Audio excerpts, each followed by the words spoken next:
देश की बात में स्वागत है आपका। मैं हूं आपके साथ अनंत। देश की बात में आपको दिखाएंगे हम कि नोटबंदी के 35वें दिन कैसे हैं देश के हालात। कतारों में हैं लोग तो नेताओं के बीच हमलों का दौर जारी। और अब क्यों शुरू हुआ घोटालों के आरोपों का सिलसिला। राहुल गांधी और चिदंबरम ने संभाला मोर्चा तो जेटली ने कैसे किया विपक्ष को लाजवाब। किरण रिजिजू की क्यों आया गुस्सा और क्यों फिसले जुबान। काले धन के खिलाड़ियों को दी जा रही है सख्त चेतावनी का राज। मनरेगा के रोजगार पर भी पड़ रहा है नोटबंदी की मार का असर। कैशलेस अर्थव्यवस्था के लिए तैयारियों की कमी से कैसे बढ़ रही हैं मुश्किलें। अब जम्मू कश्मीर सरकार के फैसले से खड़ा होगा क्या नया विवाद, साथ में और भी बहुत कुछ।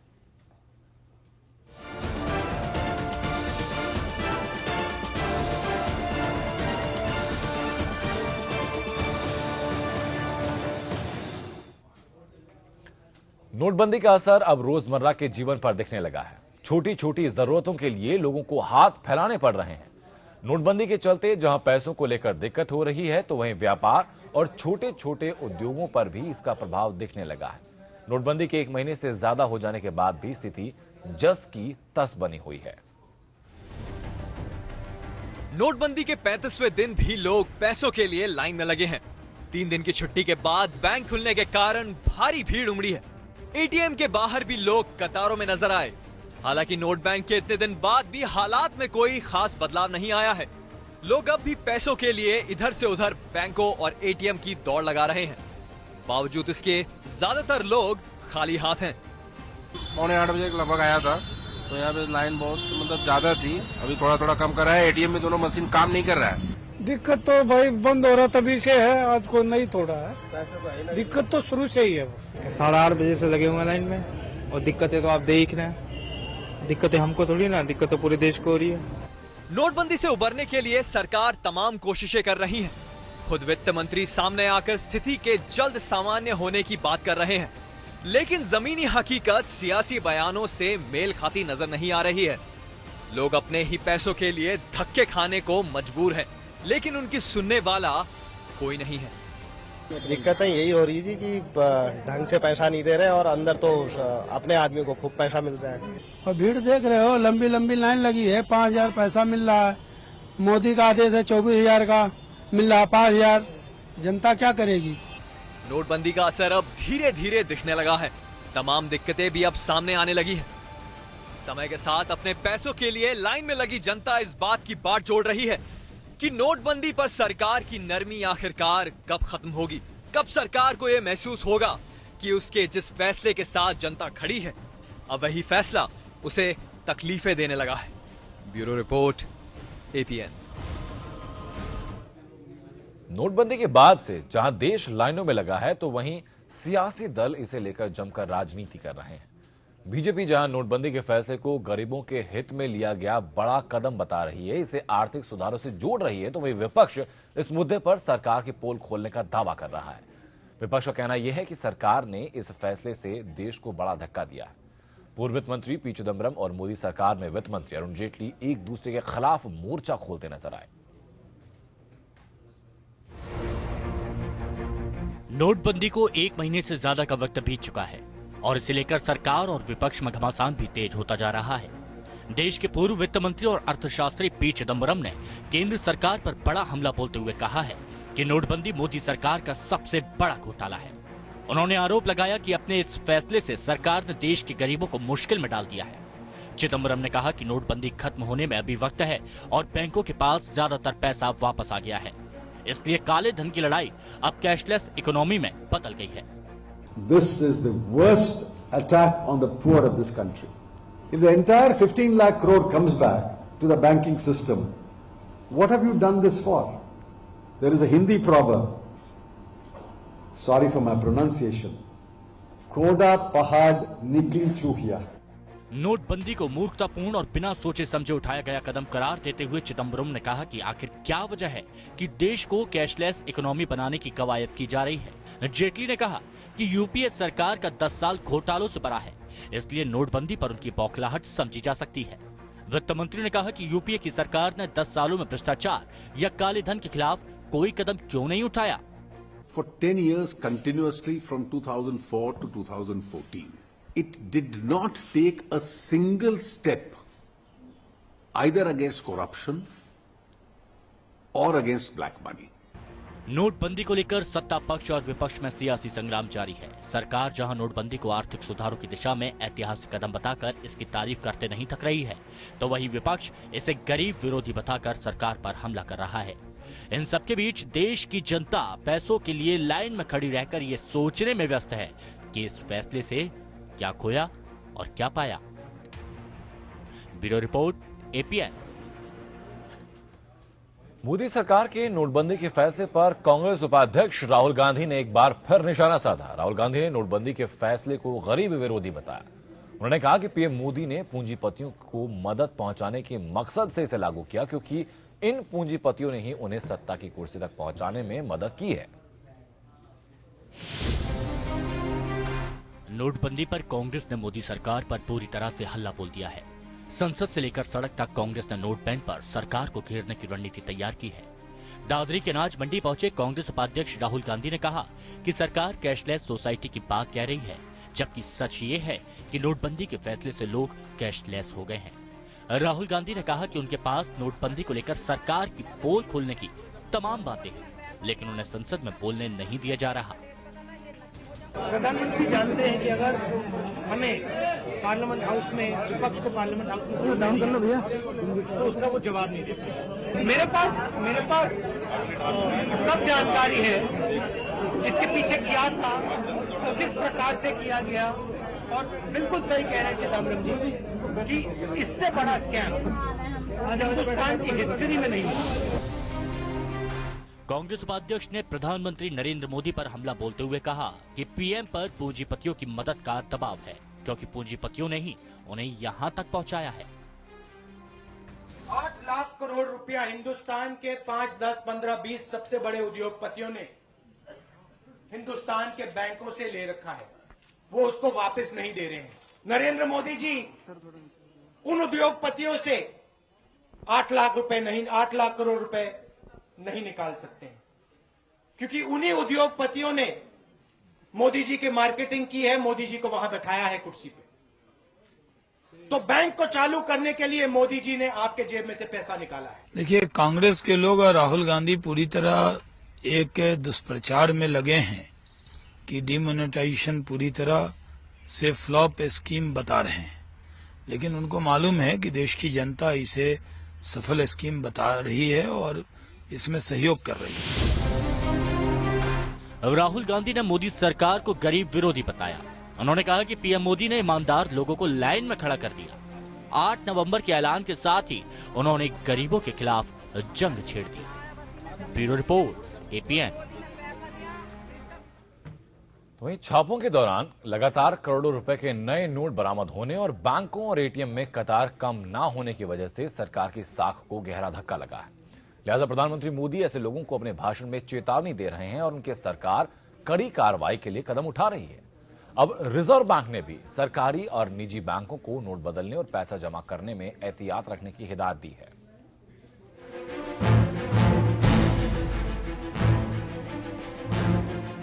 प्रधानमंत्री मोदी के भाषण को उस वक्त शायद गंभीरता से नहीं लिया गया होगा, लेकिन अगले ही दिन आई खबर से सबके कान खड़े हो गए।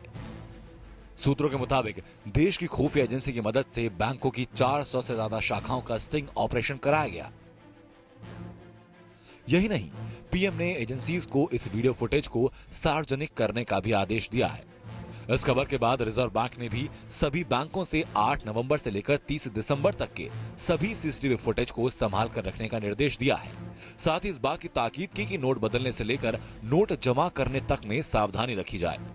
There are always elements who would have behaved otherwise than what is expected of them, and we are keeping a constant vigil on the same.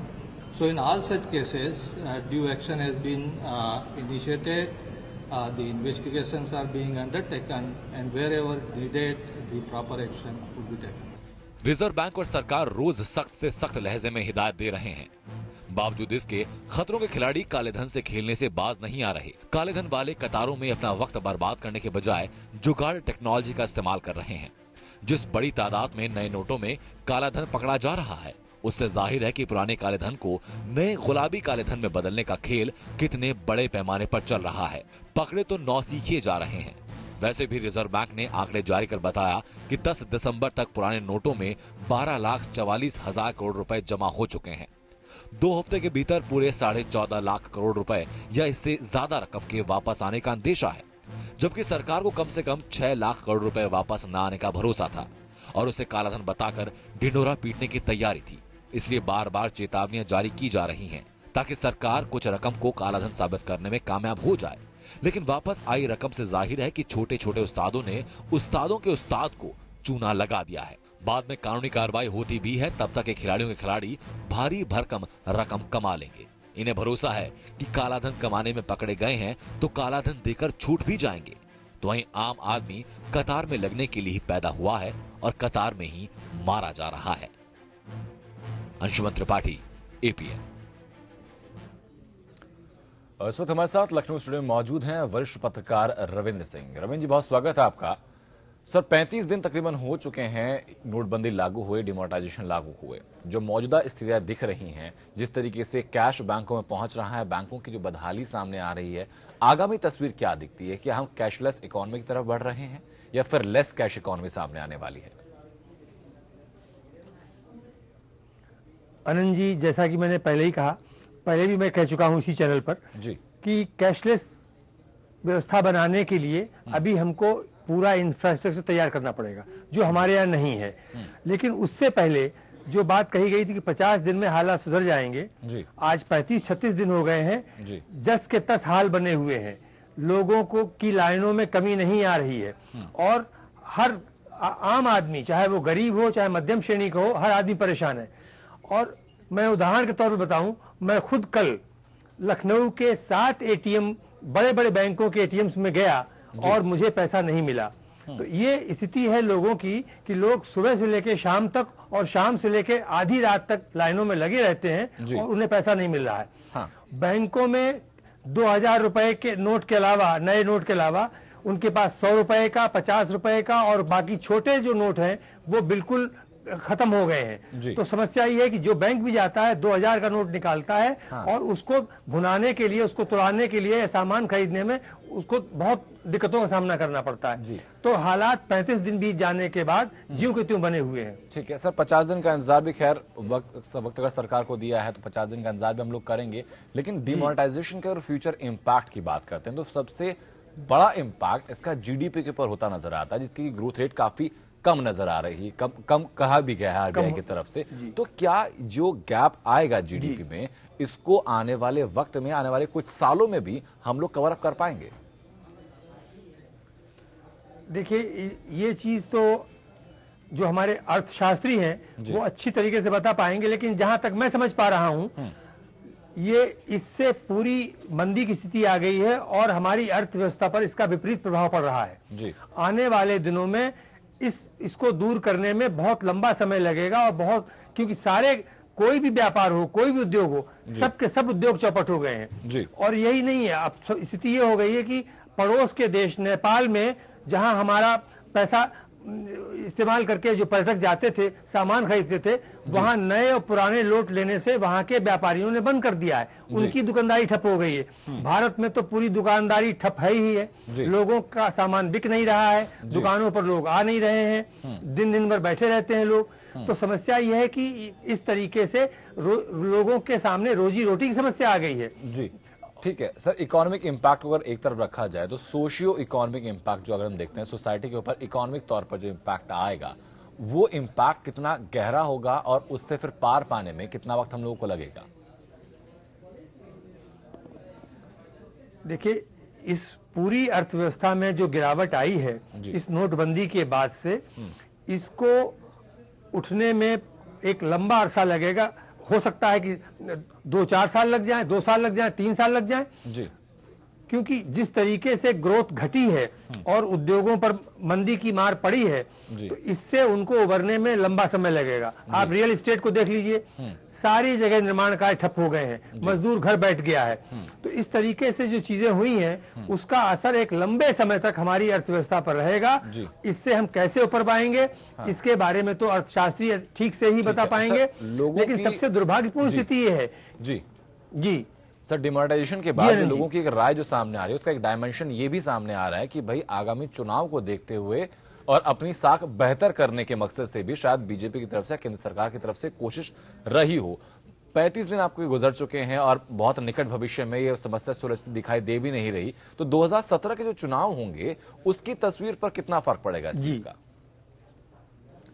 देखिए, इसका फर्क तो बहुत पड़ेगा, क्योंकि जैसा कि अरुण जी, अभी नोटबंदी के बाद भारतीय जनता पार्टी के तमाम नेताओं ने अलग अलग जगह अपने भाषणों में ये बात कही थी कि हम नोटबंदी को चुनावी मुद्दा बनाएंगे। जो 5 राज्यों में चुनाव होने वाले हैं वहां चुनावी मुद्दा बनाएंगे जी। चुनावी मुद्दा ये बनेगा और जो लोग आप देख रहे हैं, जो लोग दिन से पूरे 24-24 घंटे लोग कतारों में हैं, जो मजदूर बेकार हो गए हैं, जो लोग जिनका रोजगार चौपट हो गया है, ये सारे लोग क्या बीजेपी को वोट देंगे? तो बीजेपी के लिए तो ये नोटबंदी जो है, उनके लिए तो ये विपरीत उलट के उनके ऊपर वार करेगी और इसका उनको खामियाजा भुगतना पड़ेगा। हाँ, ठीक है सर, आप बने रहिए मेरे साथ। मैं वापस लौटूंगा आपके पास कुछ और अहम सवालों के साथ और आपकी बेहतर उसमें फीडबैक जानने के लिए। तो वहीं नोटबंदी के बाद से सरकार ऑनलाइन पेमेंट और ई वॉलेट का इस्तेमाल करने पर लगातार जोर दे रही है, लेकिन आपको ई वॉलेट आपका बेहद असुरक्षित है। साइबर चोर आपके ई वॉलेट पर नजर रखे हुए हैं और मौका देखकर आपका रुपया चोरी कर भी सकते हैं। इस खबर को दिखाने का मकसद आपको डराना हमारा बिल्कुल नहीं है, बल्कि आपको सावधान करना है, जिससे आपका रुपया आप ही के ई वॉलेट में सुरक्षित रहे। कानपुर में मोबाइल रिचार्ज करने वाले दुकानदार लालजी ने 20 दिन पहले पेटीएम से अपना ई वॉलेट अकाउंट खुलवाया था। लालजी जिस भी कस्टमर का मोबाइल फोन रिचार्ज करते, उससे पैसा वो एटीएम के जरिए लेते थे।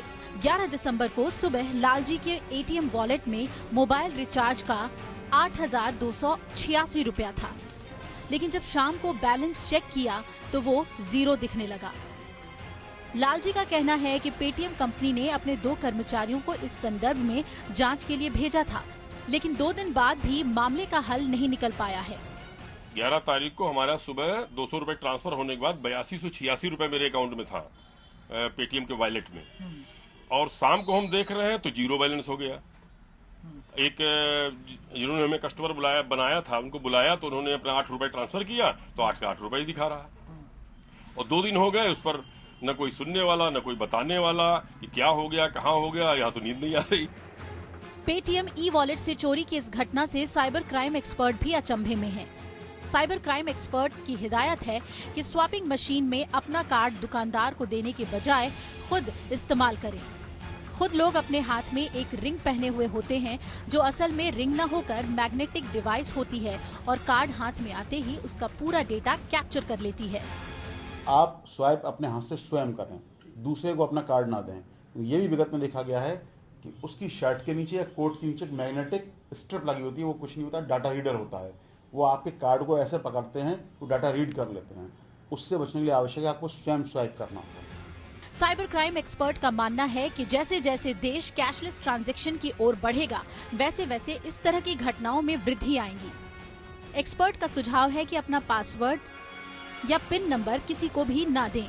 अपने मोबाइल फोन में भी इसे सेव ना करें, क्योंकि कई ऐसे सॉफ्टवेयर जो लोग अनजाने में मोबाइल फोन में डाउनलोड कर देते हैं, जिसके चलते आपका सारा डेटा शेयर हो जाता है। कानपुर से शिवा शर्मा के साथ ब्यूरो रिपोर्ट, एपीएन। और जिस तरीके से हम टेक्नोलॉजी की तरफ बढ़ रहे हैं, उस तरीके से ऐसी वारदातों में वृद्धि आ रही है। उसका वाकया कुछ वक्त पहले दिल्ली में भी अभी सामने आया था, जहां पर कि एक बस के अंदर, एक पॉश इलाके में बस के अंदर कुछ लूट को अंजाम दिया गया था और वहां पर लोगों के सिर्फ मोबाइल फोन्स चुराए गए थे। उसका रीजन ये इंटरप्रेट किया गया था, भाई चूंकि अब लोग ई वॉलेट रखते हैं तो ई वॉलेट की रकम को शायद वो ज्यादा आसानी से निकाल पाते हैं।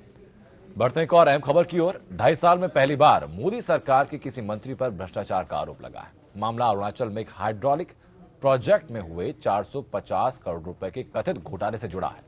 इसमें गृह राज्य मंत्री किरण रिजिजू के रिश्ते के भाई पर आरोप लगे हैं। कांग्रेस ने रिजिजू का इस्तीफा मांगा, तो वहीं कांग्रेस पर पलटवार करते हुए गृह मंत्री ने कहा कि मामला कांग्रेस सरकार के संयम का है, लिहाजा इसके लिए कांग्रेस को माफी मांगनी चाहिए। गृह राज्य मंत्री किरण रिजिजू ने अपने ऊपर लगे घोटाले के आरोपों से साफ इनकार किया है। रिजिजू ने कहा है कि उनके ऊपर लगा आरोप बेबुनियाद है और उनकी राजनीतिक छवि को नुकसान पहुंचाने के मकसद से ऐसा किया गया है। अपने ऊपर लगे आरोपों से नाराज होकर किरण रिजिजू ने आरोप लगाने वालों के लिए आपत्तिजनक शब्दों का इस्तेमाल किया। To help your own people is corruption. Sir आपने लेटर नहीं लिखा? अभी चिट्ठी लिखी कि नहीं लिखी है? आपने लिखा था लेटर? ये जो ये न्यूज प्लान कर रहे हैं ना, हमारे वहाँ आएंगे तो सब जूते खाएंगे। लोगों का सेवा करना करप्शन होता है क्या? एक अखबार में छपी रिपोर्ट के मुताबिक किरण रिजिजू पर अरुणाचल प्रदेश में एक बड़े हाइड्रो पावर प्रोजेक्ट के लिए बनने वाले 2 बांधों में 450 करोड़ रुपए के घोटाले का आरोप है। सार्वजनिक उपक्रम की कंपनियों के चीफ विजिलेंस अफसर सतीश वर्मा ने किरण रिजिजू, उनके चचेरे भाई और ठेकेदार गोबोई रिजिजू सहित कई लोगों के खिलाफ 129 पन्नों की रिपोर्ट सीबीसी, सीबीआई और ऊर्जा मंत्रालय को भेजी है। उनका वही मकसद था, उनका पेमेंट्स नहीं मिला था, उन्होंने इसलिए वो उनके पास आया, उनका सिफारिश चाहते थे, उन्होंने सिफारिश किया और उन्होंने चिट्ठी लिख दिया था।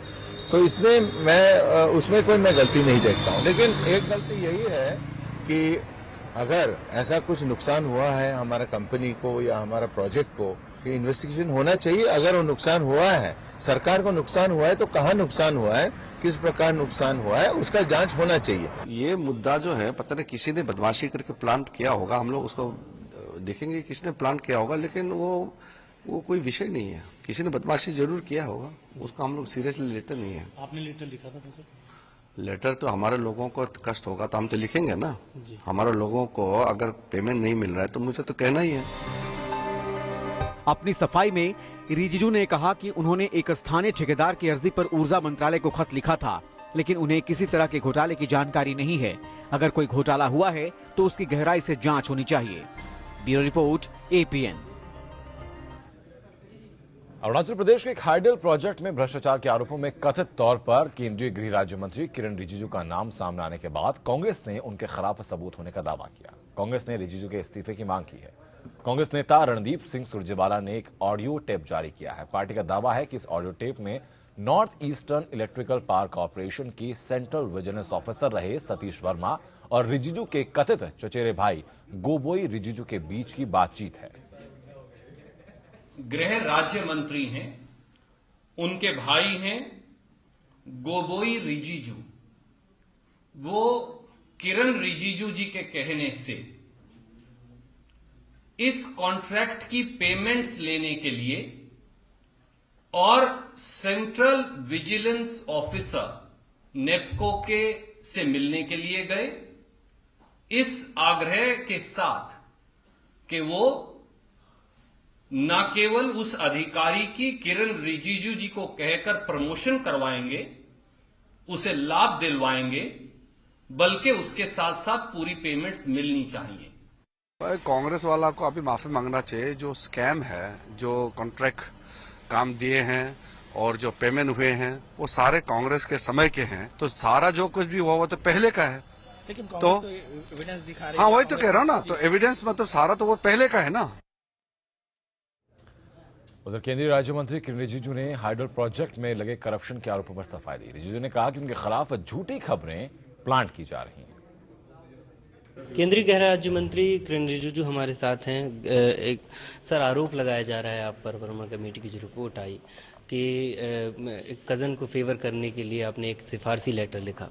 कोई कजन का नाम है कि यहाँ पे कुछ है ही नहीं है। ऐसे सब झूठ बातें को फैलाया जा रहा है। ऐसे कुछ नहीं है। वो गांव के लोग हैं, छोटे छोटे लोग, काम करने वाला है। वो मदद मांग रहे हैं। मैं मदद देने के लिए पावर मंत्री को कहा कि देख लीजिए मामला, बस इतना ही है, कुछ नहीं है। तो वो जो लेटर था वो एक्चुअल में क्या थी, पूरी जो उसके पीछे की स्टोरी थी? वो लेटर कुछ नहीं है। वो लोग मुझे लेटर लिखा, उस लेटर को मैंने पावर मिनिस्ट्री को फॉरवर्ड किया, बस उसमें कुछ नहीं है।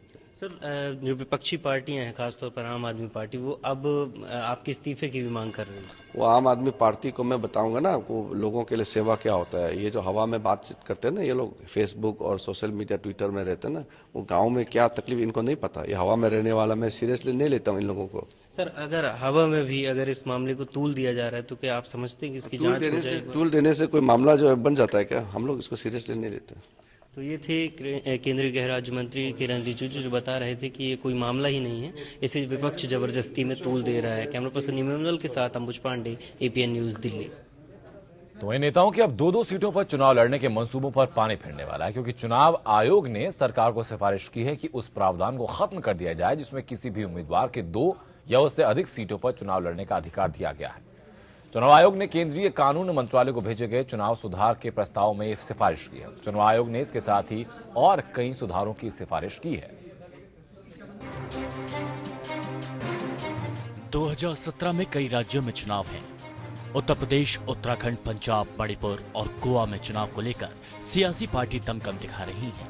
वहीं चुनाव आयोग भी इस बार एक्टिव दिख रहा है। चुनाव आयोग ने देश में उम्मीदवारों के 2 सीटों से चुनाव लड़ने के प्रावधान को खत्म करने की सिफारिश की है। चुनाव आयोग ने केंद्रीय कानून मंत्रालय को भेजे गए चुनाव सुधार के प्रस्तावों में सिफारिश की है। चुनाव आयोग ने इसके साथ ही और कई सुधारों की भी सिफारिश की है। चुनाव आयोग ने कहा है कि अगर सरकार इस प्रावधान को बनाए ही रखना चाहती है तो उपचुनाव का खर्च उठाने की जिम्मेदारी सीट छोड़ने वाले उम्मीदवार पर डाली जाए। विधानसभा और विधान परिषद के उपचुनाव के मामले में राशि 5 लाख और लोकसभा उपचुनाव में राशि 10 लाख होनी चाहिए। सरकार इसे समय समय पर बढ़ा सकती है। आयोग ने कहा कि प्रत्याशी का सीट छोड़ना वोटरों से अन्याय के समान है। हालांकि इससे पहले चुनाव आयोग ने 2004 में भी इसकी सिफारिश भेजी थी, लेकिन इस पर आगे कोई कार्रवाई नहीं हुई। 1996 में संसद में पारित हुए संशोधनों के अनुसार ये नियम बना दिया गया कि कोई भी उम्मीदवार एक साथ ज्यादा से ज्यादा 2 सीटों से चुनाव लड़ पाएगा। इससे पहले उम्मीदवार कितनी भी सीट से चुनाव लड़ सकता था। चुनाव आयोग ने यह भी सिफारिश की है कि अगर किसी उम्मीदवार पर सरकारी एजेंसी का बकाया है तो वो चुनाव नहीं लड़ सकेगा। वहीं आपराधिक पृष्ठभूमि वाले नेताओं के चुनाव लड़ने पर रोक लगाई जाएगी। मोदी सरकार ऐसे नेताओं के चुनाव लड़ने के बारे में विधि आयोग की सिफारिशों को लागू करने की तैयारी में है। काले धन पर काबू पाने के लिए नोटबंदी के ऐलान के बाद मोदी का ये दूसरा बड़ा नीतिगत फैसला होगा, जिसके बारे में जल्द ऐलान किए जाने की तैयारी है। विधि आयोग ने जो रिपोर्ट जमा की है उसमें रिप्रेजेंटेशन ऑफ पीपल्स एक्ट पर सिफारिशें हैं। विधि और न्याय मंत्रालय के विधायिका विभाग ने इस बारे में संबंधित सभी विभागों को निर्देश जारी किया है, जिसमें जल्द ही आयोग की सिफारिश लागू करने की बात कही गई है। Bureau report, APN। वहीं यूपी विधानसभा चुनाव से ठीक पहले सीएम अखिलेश यादव ने सरकारी कर्मचारियों को 7वें वेतन आयोग का फायदा देने का ऐलान कर दिया है। कैबिनेट की बैठक में 7वें पे कमीशन को लागू करने के लिए बनाई गई कमेटी की सिफारिशों को मंजूरी दे दी गई। इसके लागू होने के साथ ही सरकारी कर्मचारियों की सैलरी में 15 से 20% तक का इजाफा हो सकता है और इससे सरकारी खजाने पर 1000 करोड़ का अलग से भार आएगा। हालांकि अखिलेश सरकार ने मानसून सत्र में अनुपूरक बजट के जरिए इस राशि का इंतजाम कर लिया है। चुनाव से ठीक पहले अखिलेश सरकार का मास्टर स्ट्रोक सामने आया है। अखिलेश सरकार ने 7वें वेतन आयोग की सिफारिशों को मंजूरी देते हुए 1 जनवरी से इसका लाभ सरकारी कर्मचारियों को देने का फैसला किया। इसे मास्टर स्ट्रोक इसलिए कहा जा रहा है क्योंकि इस एक फैसले से सीधे 22 लाख कर्मचारी और करीब 6 लाख पेंशन धारकों और उनके परिवारों को फायदा पहुंचेगा। लाखों लाख लोगों को, कर्मचारियों को फायदा होने जा रहा है। आने वाले महीनों में उन्हें फायदा पहुंचेगा। तमाम लोग जिनको सरकार ने लाभ पहुंचाया है वो बहुमत की सरकार समाजवादियों की बनाएंगी, जिससे निरंतर इसी तरह का लाभ जनता को, कर्मचारियों को पहुंचाते रहेंगे। मुख्यमंत्री के इस फैसले के कई सियासी मायने भी निकाले जा रहे हैं। देखिए, अखिलेश यादव की सरकार की गुंडई से उत्तर प्रदेश के लोग निजात चाहते हैं। अपराध, भ्रष्टाचार का बोलबाला है और अपराधियों के हौसले इतने बड़े हुए हैं कि बहन बेटियों का स्कूल जाना भी दूभर हो गया है। अखिलेश यादव जी ने दोनों हाथों से सूबे को लूटने का काम किया है। अब वो किसी को क्या देते हैं महत्वपूर्ण नहीं है, क्योंकि अखिलेश यादव जी की विदाई अब तय है। और 7वां वेतन आयोग की सिफारिशों को लागू करके उन्होंने कर्मचारियों को कहीं न कहीं ये संदेश देने की कोशिश की है कि वर्तमान समाजवादी पार्टी की सरकार उनकी हितैषी है, जो कि एक बहुत ही खतरनाक ट्रेंड है। ये सारे फैसले केवल इसलिए किए जा रहे हैं क्योंकि ये पॉलिटिकल गिमिक है। ये लोगों को बुद्धू बनाने की एक कोशिश है। असल में उत्तर प्रदेश के अंदर आर्थिक तौर पर जनता परेशान है। विधानसभा चुनाव के लिए तैयारी में जुटी समाजवादी पार्टी सरकार जनता को सौगात देने के मामले में तेजी से आगे बढ़ रही है। हाल ही में मुख्यमंत्री ने लखनऊ मेट्रो के ट्रायल रन का शुभारंभ, लखनऊ आगरा एक्सप्रेसवे का लोकार्पण सहित कई लोक लुभावन योजनाओं की शुरुआत की, जिससे साफ जाहिर होता है कि सपा सरकार विकास के मुद्दे पर अपना दावा मजबूत कर रही है। दूसरी ओर बीजेपी सर्जिकल स्ट्राइक और नोटबंदी के लाभ गिनवाने में मशगूल है। हालांकि नोटबंदी के बाद मची अफरा तफरी से भगवा खेमे को कुछ नुकसान भी उठाना पड़ सकता है। ऐसे में ये देखना दिलचस्प होगा कि अखिलेश के मास्टर स्ट्रोक से उनकी किस्मत चमकेगी या नहीं। अभिषेक पांडे, एपीएन, लखनऊ। और वरिष्ठ पत्रकार रविंद्र सिंह लगातार हमारे साथ बने हुए हैं। रविंद्र जी, अब ये जो अखिलेश सरकार का, अखिलेश यादव का कहा जाएगा, इसको मास्टर स्ट्रोक सामने आया है, कितना इम्पैक्ट स्ट्रोक का हो सकता है? जी अनंत जी, बिल्कुल सही बात कही आपने, क्योंकि चुनाव से पहले ये जो राज्य कर्मचारियों को तोहफा दिया है, तो करीबन 25 लाख अधिकारी और कर्मचारी और फिर पेंशन भोगी लोग जो हैं, कुल मिला के 28-29 लाख लोग हो गए। इन लोगों को इस 7वें वेतन आयोग की सिफारिशों का लाभ मिलेगा। 15 से 20% इनकी तनख्वाह में इजाफा होगा। तो इस तरीके से ये उन्होंने जो आज घोषणा की है, इसका लाभ लाखों लाख लोगों को मिलने जा रहा है। और सीधी सी बात है कि इस लाभ का फायदा अखिलेश यादव चुनाव में उठाएंगे, और उठाने के नियत से ही किया गया है। आप समझिए कि भारत सरकार भी तमाम देश की में तमाम योजनाओं को, अभी पिछले दिनों रेलवे की कई योजनाओं का उन्होंने शिलान्यास और लोकार्पण किया। उसी तरीके से अब वो इन पर आरोप लगाते हैं कि चुनाव की निगाह से किया है, तो चुनाव की तरीके से काम वो भी कर रहे हैं, चाहे केंद्र सरकार हो चाहे हो, दोनों को आने वाले विधानसभा चुनाव दिखाई दे रहे हैं। अखिलेश यादव ने ये पहले ही कह दिया था कि हम 7वें वेतन आयोग को लागू करेंगे। जैसे एक्सप्रेसवे की बात है, आगरा एक्सप्रेसवे, वो शुरुआत बहुत पहले हो चुकी थी, कई साल से बन रहा था। मेट्रो रेलवे लखनऊ में बन रही थी।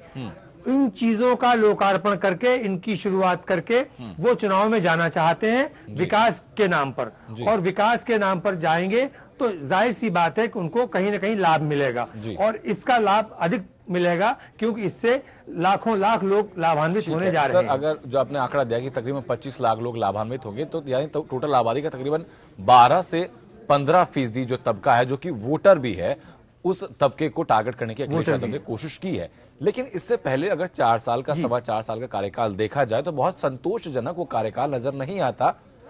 कई उंगलियां अखिलेश सरकार के कार्यकाल पर उठी हैं। तो क्या ये जो घोषणाएं हैं चुनाव से ऐन वक्त पहले की, ये उन तमाम चीजों को छुपाने में कामयाब रह पाती हैं? देखिए अनंत जी, ये चुनावी घोषणाएं होती हैं, और हर सरकार, कोई भी सरकार हो सत्ता में, वो चुनाव से पहले इस तरीके के लोगों को मुग्ध करने के लिए ऐसी योजनाएं शुरू करते हैं। 4 साल में, 4.5 साल में उन्होंने जो किया है, जहां जहां उनकी कमियां रही हैं, और उन कमियों को ढाकने के लिए, या पिछले दिनों समाजवादी पार्टी में जिस तरीके से आंतरिक कलह पैदा हुई, वो कलह अभी भी बरकरार है, टिकट वितरण से लेके और उम्मीदवार तय करने में भी। लेकिन कहीं न कहीं इस घोषणा के जरिए उन चीजों पर पर्दा डालने का प्रयास है। उसका कितना लाभ मिलेगा ये आने वाले समय में और चुनाव के समय प्रदेश की जनता बताएगी। लेकिन साफ बात यह है कि ये चुनाव की आने वाली जो प्रदेश के चुनाव हैं, उन चुनावों के लिए ही ये घोषणाएं की गई हैं। ये ठीक बात है, जो हो सकता है कि बहुत फायदा भी अखिलेश सरकार को इस चीज का मिल सकता है, जो तमाम फायदा भी हो, घोषणाएं की गई हैं। लेकिन एक बात और है कि जिस साफ छवि की तरह प्रोजेक्ट करने की अखिलेश यादव को कोशिश की गई है, उसी छवि के तले अगर अतीक अहमद जैसे नाम सामने आते हैं, जिनको टिकट दिया जाता है, अंसारी बंधुओं के साथ मेल मिलाप बढ़ाया जाता है, उनके साथ विलय किया जाता है, तो क्या दोनों चीजें आपस में बहुत कॉन्ट्राडिक्टरी नहीं हो जाती? नहीं, जी आनंद जी, दोनों चीजों में कंट्राडिक्शन है। इसलिए है कि जब सबसे पहले अतीक को शामिल करने की बात हुई, अखिलेश यादव ने मना कर दिया। उसके बाद मुख्तार अंसारी की पार्टी का विलय होने की बात थी, उस पर उन्होंने मना कर दिया। लेकिन उसके बाद शिवपाल सिंह यादव जी ने वो विलय दोबारा किया, तब अखिलेश नहीं बोले। उसको लेके भी अभी विवाद चल रहे हैं। उसके बाद कई बार मंचों पर भी इन दोनों के बीच, चचा भतीजे के बीच टकराव की स्थितियां देखी गई हैं। टिकट वितरण शिवपाल जी कर रहे हैं। कल 23 लोगों के नाम जारी किए, 7 लोगों के टिकट काट दिए, उनमें से आज एक को टिकट फिर दे दिया गया। अखिलेश कह रहे हैं कि टिकट हम बांटेंगे, रामगोपाल जी कह रहे हैं टिकट हम देंगे, शिवपाल जी टिकट दे रहे हैं। तो अभी ये परिवार में, कुनवे में जो झगड़ा चल रहा है टिकट को लेके, ये सब चीजें भी जो है इसका भी चुनाव पर प्रतिकूल प्रभाव पड़ेगा। लेकिन सर आगामी और चुनाव को उन सब देखते हुए अगर आपकी नजर से हम सोशियो सिविक स्ट्रक्चर को समझने की कोशिश करते हैं उत्तर प्रदेश की, तो लोगों के बीच की जागरूकता कितनी है? क्या वो इस प्रपंच, इस तमाम चीजों को समझते हैं? क्या उनके मन में एक भावना ये भी रहती है कि भाई चुनाव नजदीक आने वाला है, इसलिए कागज पर एक सुनहरा भविष्य दिखाया जा रहा है, जैसे चुनाव खत्म होगा चीजें जस की तस हो जाएंगी? तो क्या लोगों के बीच में ये जागरूकता है या फिर वो तमाम पिछली चीजें भूलने को तैयार हो जाते हैं? देखिए अनंत जी, आज की तारीख में हमारा मतदाता बहुत जागरूक है जी, चाहे वो ग्रामीण क्षेत्र का हो चाहे शहरी क्षेत्र का हो। हम लोग सर्वे करते हैं, चुनावी सर्वे होते हैं, लेकिन वो सर्वे या जिस तरीके से जो एग्जिट पोल आते हैं वो कभी पूरी तरीके से अब फेल होने लगे हैं। तो इसी तरीके से उत्तर प्रदेश का मतदाता भी ये बात समझ रहा है। लेकिन जहां तक 7वें वेतन आयोग की बात है, ये लागू होगा, अगले महीने से उनको पैसा मिलेगा। एक लाभ जरूर हुआ उन लोगों कर्मचारियों को, उनको पैसा मिलेगा। ठीक है, और यानी जो कह योजनाएं सकते हैं हुई कि हैं, आखिरी दौर में ही सही, लेकिन अखिलेश सरकार ने एक ऐसा मूव अपना लिया है जो सीधे लोगों को हिट करेगा और जी पॉलिटिकल रूप से फायदा समाजवादी पार्टी को इसका फायदा मिलेगा। इसका बहुत बहुत शुक्रिया अरविंद जी आपका जुड़ने के लिए और बेहतर इंसाइट्स के लिए। जम्मू कश्मीर सरकार ने घाटी में आतंकी घटनाओं में मारे गए 17 लोगों के परिजनों को मुआवजा देने की मंजूरी दे दी है। इन लोगों में हिजबुल मुजाहिदीन के आतंकी बुरहान वानी का भाई भी शामिल है। बुरहान वानी के भाई खालिद वानी की पिछले साल गोलीबारी में मौत हो गई थी। आदेश जारी करने से पहले आपत्ति दर्ज कराने के लिए हफ्ते भर का वक्त इस मामले में दिया गया है। जम्मू कश्मीर सरकार ने घाटी में आतंकी घटनाओं में मारे गए 17 लोगों के परिजनों को मुआवजा देने को मंजूरी दे दी है। इस सूची में हिजबुल मुजाहिदीन के कमांडर बुरहान वानी का भाई भी शामिल है। वानी के भाई खालिद मुजफ्फर वानी की पिछले साल 13 अप्रैल को त्राल के बुचू वन क्षेत्र में सुरक्षा बलों की ओर से की गई गोलीबारी में मौत हो गई थी। पुलवामा के उपायुक्त मुनीर उल इस्लाम की अध्यक्षता में बनी एक कमेटी ने मुआवजे का फैसला लिया है। हालांकि उपायुक्त ने इस मामले में आपत्तियां मंगवाई हैं। आपत्तियां औपचारिक आदेश जारी होने के 7 दिन पहले दर्ज करानी होंगी। It was a routine case among the 140 odd cases. There is nothing special about it, who was and who was not. It is not the case of who he was or he is not. Based on the preliminary reports, we have tentatively cleared it, but ultimately it will depend upon the objections filed by the departments that we will take a final call on it. Burhan Wani के भाई को मुआवजा दिए जाने के खिलाफ अब आवाज भी उठ रही है, क्योंकि ये सरकार ऐसे तत्वों द्वारा चलाई जा रही है जो इस देश के टुकड़े होते देखना चाहते हैं। इसी कारण इस सरकार की नीतियां भी ऐसी ही हैं जो राष्ट्र विरोधी गतिविधियों को शह देती हैं। नियमानुसार ऐसे मामलों में 4 लाख रुपए का मुआवजा दिया जाता है। सेना ने कहा था खालिद हिजबुल मुजाहिदीन से जुड़ा था और एक मुठभेड़ में मारा गया था। हालांकि स्थानीय लोगों का कहना है कि आतंकवाद से उसका कोई लेना देना नहीं था।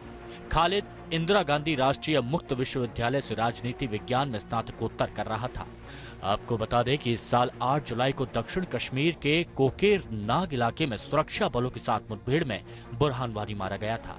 इसके बाद से घाटी में प्रदर्शनों का सिलसिला शुरू हो गया, जिसमें 86 लोगों की मौत हो गई थी। Bureau report, APN।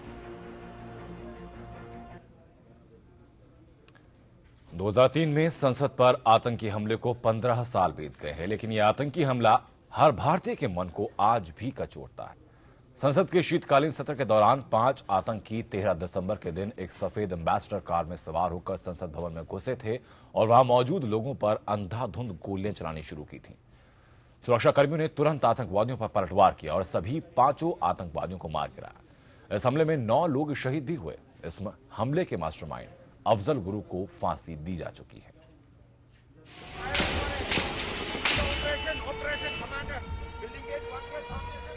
महरूम हकीकत हैं साहिल के तमाशाई, हम डूब के समझे हैं दरिया की गहराई। ये जब्र भी देखा है तारीख की नजरों ने, लम्हों ने खता की है, सदियों ने सजा पाई। कहते हैं कि कुछ तारीखें खुद में इतिहास समेटे एक लबादा ओढ़े आती हैं।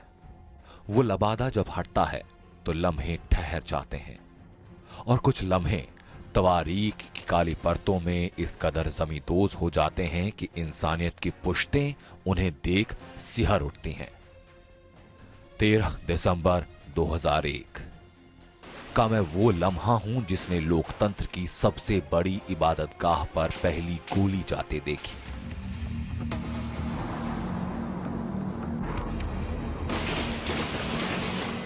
जिसने गेट नंबर 11 पर तैनात सीआरपीएफ के कांस्टेबल कमलेश कुमारी और जेपी यादव के शरीर में गोलियां और खून के पहले कतरे को जमीन छूते देखा।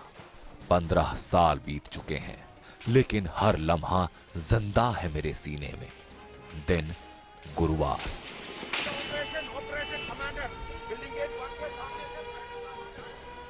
दिन के तकरीबन 11:20।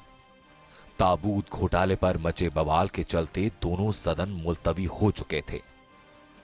सियासी तनाव के बाद अब माहौल खुशनुमा था और दिखावे या असलियत पहचानने के द्वंद्व से परे मैं खुश था उन मुस्कुराहटों को देखकर कि अचानक एक घनघनाती हुई लाल बत्ती और सायरन की आवाज गूंजी। उस शोर के बीच एक खामोशी थी जिसे शायद सिर्फ मैं पढ़ पाया था। वायरलेस सेट पर एक आवाज गूंजी। उपराष्ट्रपति कृष्णकांत घर के लिए निकलने वाले थे। सारी गाड़ियां करीने से आकर गेट पर खड़ी हो चुकी थीं और मैं होने वाली अनहोनी को सोचकर कांप रहा था। वो लाल बत्ती तेजी से इस काफिले के पास आ रही थी। इस गाड़ी की चाल को देखकर मैं रुककर होने वाली अनहोनी को सोचकर कांप रहा था। मैं सिहर रहा था कि अचानक उस गाड़ी को रुकने का इशारा किया गया। सफेद रंग की ये गाड़ी बारूद समेटे सड़क पर दौड़ते कफन सी दिखाई दे रही थी, लेकिन उसके सिर पर लगे गृह मंत्रालय के स्टिकर उसकी इस असलियत को छुपा रहे थे। एक जोरदार आवाज सुनकर ये गाड़ी ठिठकती रुकी, लेकिन तब तक वो उपराष्ट्रपति के काफिले से टकरा चुकी थी और आतंकियों ने घबराए हाथों से ताबड़तोड़ फायरिंग शुरू कर दी।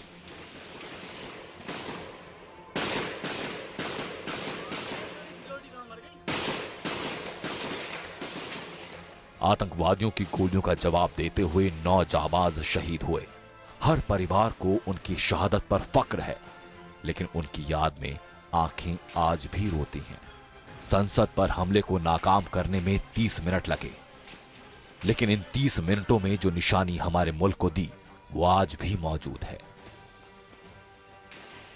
अब जाकर सरकार को एहसास हुआ कि अगर आतंकी भीतर घुस जाते तो उसका अंजाम कितना खतरनाक होता। बाद में मेरे ही ऊपर कई दफा सियासतदानों ने अपनी बिसात बिछाई, पासे मेरे ही सीने पर फेंके गए। मैं अक्सर रोया करता था अपनी बेबसी पर। मैं चाहकर भी चीख नहीं सकता था कि चढ़ा दो फांसी पर मेरे मुल्क के, मेरे भारत के दुश्मनों को, जिनके हाथ मेरे मुल्क की औलादों के खून से रगे हैं। लेकिन अब थोड़ा सुकून है कि हर उस शैतान को ठिकाने लगा दिया गया जिसने मेरे ऊपर मेरे ही अपनों का लहू उड़ेला था।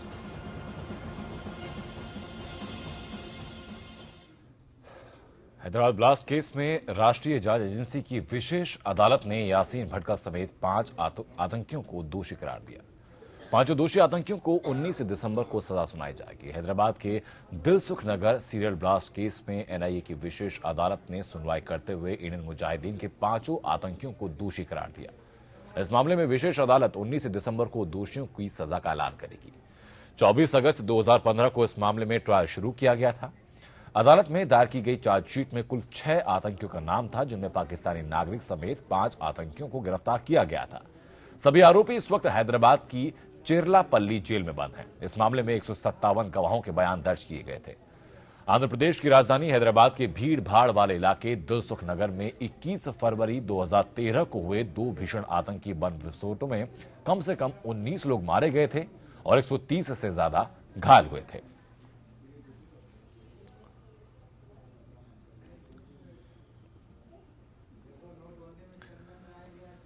तो उत्तर प्रदेश में चीनी मिलों पर गन्ना किसानों के बकाया भुगतान पर ब्याज माफ करने के मामले में सुनवाई पूरी होने के बाद इलाहाबाद हाईकोर्ट ने फैसला सुरक्षित कर लिया है।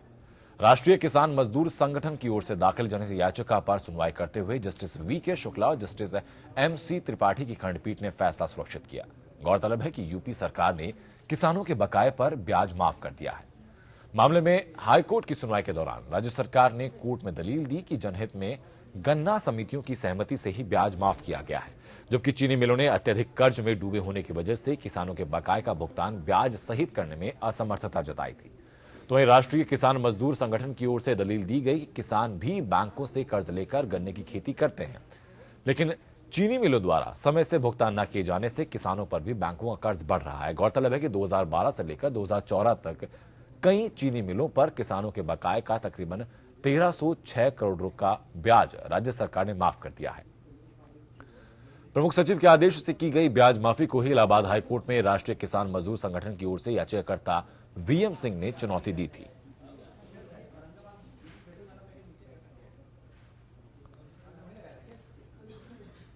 और अब एक नजर डालते हैं लीगल टॉप 5 खबरों पर।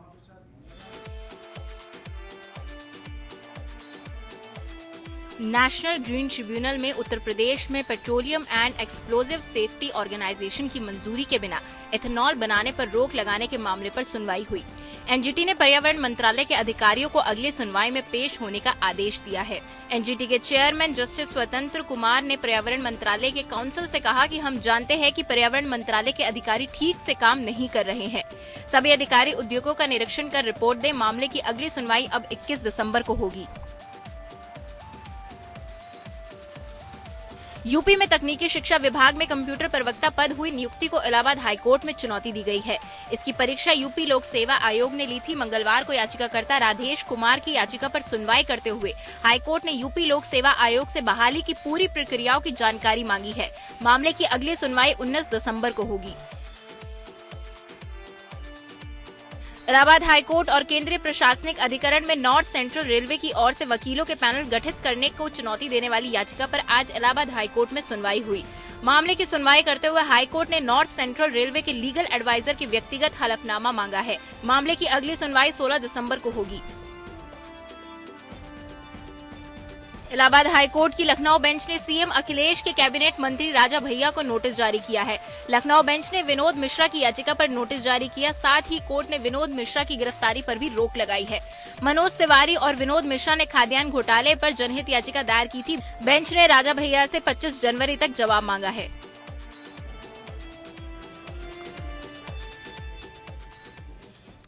तो वहीं आज के दौर में भी सऊदी अरब में महिलाओं को बहुत से काम करने की इजाजत नहीं है। उन्हीं में से एक है बगैर बुर्के के किसी सार्वजनिक स्थान पर अपनी तस्वीर खिंचाना या खिंचवाना। लेकिन एक महिला ने इस कायदे को ताक पर रखकर सार्वजनिक स्थान पर अपनी फोटो खींचकर सोशल मीडिया पर डाल दी। अब पुलिस को इस महिला की तलाश है। इससे पहले पाबंदी के बावजूद महिलाओं के ड्राइविंग करने के जुर्म की खबरें भी सुनाई पड़ती रही हैं। सऊदी अरब में एक महिला को इसलिए गिरफ्तार कर लिया गया क्योंकि उसने बिना बुर्का पहने अपनी फोटो सोशल मीडिया पर डाल दी थी।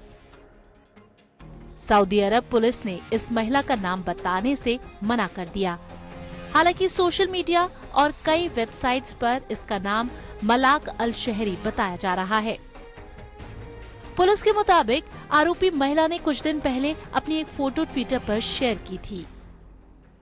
इसमें वो रियाद शहर के प्रसिद्ध रियाद कैफे के सामने खड़ी है और इस महिला ने हिजाब नहीं पहना है। सऊदी अरब के कानून के मुताबिक महिलाओं को सार्वजनिक जगह पर बिना हिजाब के फोटो खिंचवाने की मनाही है। यहाँ कोई भी महिला बिना बुर्का या हिजाब पहने घर से बाहर तक नहीं निकल सकती। इसके अलावा महिलाओं के गाड़ी चलाने पर भी पाबंदी है। घर से बाहर निकलने पर महिला को खुद को सर से पैर तक ढकना जरूरी है। Bureau report, APN। और अब रुक करते हैं 5 बड़ी अंतर्राष्ट्रीय खबरों की तरफ।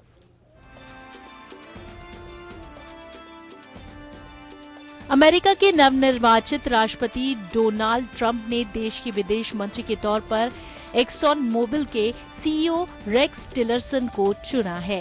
अमेरिकी मीडिया ने ऐसे समय में मंगलवार को ये जानकारी दी जब रेक्स के रूस के राष्ट्रपति व्लादिमीर पुतिन के साथ संबंधों के कारण उनके चयन की पुष्टि की संभावनाओं के जटिल होने की आशंका को लेकर अटकलें लगाई जा रही हैं। ट्रंप ने ट्वीट किया कि मैं देश के अगले विदेश मंत्री के संबंध में कल सुबह घोषणा करूंगा।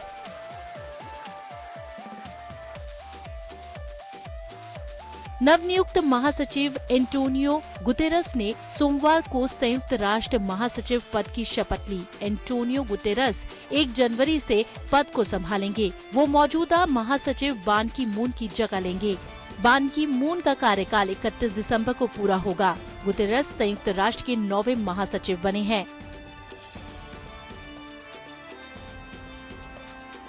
चीन के सबसे अमीर शख्स और रियल एस्टेट बिजनेस किंग वांग जियानलिन अपने 92 अरब डॉलर यानी 6.29 लाख करोड़ रुपए के साम्राज्य को संभालने के लिए जिम्मेदार प्रोफेशनल तलाश रहे हैं। उनके एक लौते बेटे वांग सिकोंग ने उनका कारोबार संभालने से मना कर दिया है। टेक्सास में जर्मनी के लिए रवाना हुए विमान को धमकी भरा फोन आने के बाद न्यूयॉर्क हवाई अड्डे पर उतारना पड़ा। सोमवार को एयरलाइंस के मुख्यालय को फोन करने वाले ने विमान में बम रखे होने की सूचना दी थी। ये जानकारी अधिकारियों ने दी है। लुफ्तांसा के प्रवक्ता जॉर्ज वेबर ने मंगलवार को जर्मनी में बताया कि सभी यात्रियों को विमान से उतार लिया गया और उन्हें होटलों में ठहराया गया है। मिस्र की 500 किलोग्राम की वजन वाली 36 वर्षीय महिला के जल्द ही वजन कम करने वाली सर्जरी के लिए भारत का दौरा करने की उम्मीद है। विश्व की सबसे अधिक वजन वाली इस महिला को भारत के एक शीर्ष सर्जन ने मदद की पेशकश की है। ईमान अहमद अब्द अल अती नाम की महिला की बहन शायमा ने बताया है कि ईमान अगले 10 दिन में मुंबई जाने की तैयारी कर रही है।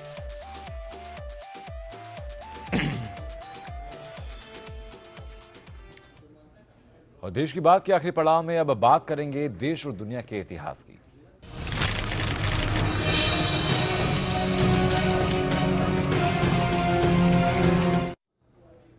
देश और दुनिया के इतिहास में 13 दिसंबर के दिन कई महत्वपूर्ण घटनाएं घटी जिसने इतिहास को बदल कर रख दिया। 13 दिसंबर 1920 को नीदरलैंड के हेग में लीग ऑफ नेशंस का अंतर्राष्ट्रीय न्यायालय स्थापित हुआ। 1937 में चीन और जापान के बीच हुए नानजिंग के युद्ध में जापानियों की जीत हुई। इसके बाद लंबे वक्त तक नरसंहार और अत्याचार का दौर चला। आज के दिन 1955 में भारत और सोवियत संघ ने पंचशील समझौते को स्वीकार किया। 1986 में भारत की प्रसिद्ध फिल्म अभिनेत्री स्मिता पाटिल का निधन हुआ था। आज के दिन 1989 में तत्कालीन गृहमंत्री मुफ्ती मोहम्मद सईद की बेटी को आतंकवादियों के चंगुल से छुड़ाने के बदले 5 कश्मीरी आतंकवादियों को जेल से रिहा कर दिया गया। 2003 में भूतपूर्व इराकी राष्ट्रपति सद्दाम हुसैन को उनके गृहनगर टिग्रिट के नजदीक गिरफ्तार कर लिया गया था। और देश की बात के आखिर में बात उस अभिनेत्री की जिसने 80 के दशक में सिने प्रेमियों के दिलों में अच्छे सिनेमा को लेकर नई उम्मीदें जगा दी। ये दिगर की बात है कि उन उम्मीदों को पंख देकर वो हमसे जुदा हो गई। आज स्मिता पाटिल की पुण्यतिथि है। स्मिता के अभिनय की सबसे बड़ी खूबी थी कि वो अभिनय में अपनी उम्र से बड़ी हो जाती थी। खुद के गहरे एहसासों की बदौलत वो पर्दे पर हर तरह के किरदार को इस तरह से जिंदा कर देती कि मानो हर दर्शक ने उसे पहले से महसूस किया हो, देखा हो।